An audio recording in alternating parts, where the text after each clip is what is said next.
دوستای بینهایت عزیز، ما یک طرح اجرا کردیم که از این طریق میخوایم اتاق خنک کننده اتاق درست کردم و دم پنجره اینا درست کنیم.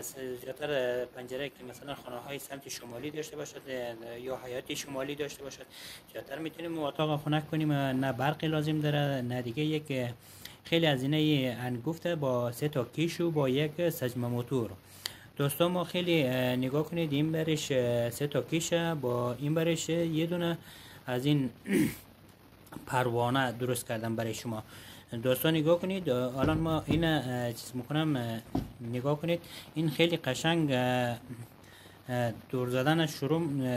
این پروانه را یک تکان بدیم دیگه، دور زدن این شروع نگاه کنید خیلی عالی. و در آینده مقصد ما رو بیننده و فالو داشته باشید دوستا، هر گوشه کناری هستید ما رو حمایت کنید دوستان عزیز.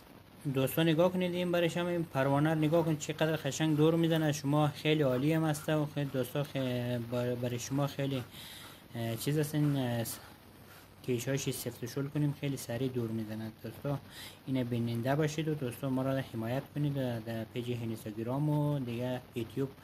ما در خدمت شما هستیم. در آینده میخوایم از پروانه های بزرگتر استفاده کنیم برای خنک کننده اتاق با پروانه های آهنی و اینا خیلی خنک کننده اتاق سریعتر انجام میده و دوستا ما خیلی نیاز داریم با حمایت شما دوستا.